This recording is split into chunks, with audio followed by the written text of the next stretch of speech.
வணக்கம். இது நம்ம செய்தி சேனல். நான் உங்கள் ஜமால். இந்த ஆண்டுக்கான தீபாவளி வரும் அக்டோபர் மாதம் 20ஆம் தேதி உற்சாகமாக கொண்டாடப்படுகிறது. இந்த நிலையில் தீபாவளிக்கு வெளியாகும் புதிய படங்களுக்கான எதிர்பார்ப்பும் உருவாகி உள்ளது. ஆனால் ரஜினி, கமல், அஜித், விஜய், தனுஷ், விக்ரம், விஜய் சேதுபதி, சிம்பு என ஸ்டார் வேல்யூ உள்ள நடிகர்களின் படங்கள் எதுவும் தீபாவளிக்கு வெளியாகவில்லை என்பது கொஞ்சம் ஏமாற்றம்தான். தனுஷ், நித்யா மேனன் நடித்த இட்லி கடை படம் முன்னதாகவே அக்டோபர் 1ஆம் தேதியே ரிலீஸ் ஆகிறது. ரஜினியின் ஜெயிலர் 2, விஜயின் ஜனநாயகன், சிவகார்த்திகேயன் பராசக்தி ஆகியவை அடுத்த ஆண்டு ஜனவரியில் பொங்கல் கொண்டாட்டமாக வெளியாகும் நிலை உள்ளது. இந்த தீபாவளிக்கு சூர்யா நடித்துள்ள கருப்பு, அவரது தம்பி கார்த்தி நடித்த சர்தார் 2 அல்லது வா வாத்தியாரே, சண்முக பாண்டியன் நடித்த கும்புசிவி, பிரதீப் ரங்கநாதன் நடித்த டியூட், LIK மற்றும் bison, diesel, love, insurance company உள்ளிட்ட சில படங்களும் வெளியாகும் என கூறப்படுகிறது. இதில் கேப்டன் விஜயகாந்தின் மகன் சண்முக பாண்டியன் சரத்குமார் நடித்து பொன்ராம் டைரக்ஷனில் உருவாகியுள்ள கும்புசிவி படத்துக்கு கேப்டன் ரசிகர்கள் மற்றும் தேமுதிகவினரிடம் பலத்த எதிர்பார்ப்பு உருவாகியுள்ளது.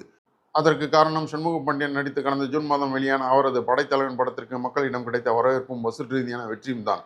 டைரக்டர் பொன்ராம் சிவகார்த்திகேயன் நடித்த வருத்தப்படாத வாலிபர் சங்கம், ரஜினி முருகன், சீமராஜா போன்ற காமெடி மற்றும் சென்டிமெண்ட் படங்களை இயக்கியவர் என்பது குறிப்பிடத்தக்கது. புதிய படங்களின் வெளியீடுகள் குறித்த அதிகாரப்பூர்வமான அறிவிப்புகள் விரைவில் வெளியாகும் என கூறப்படுகிறது.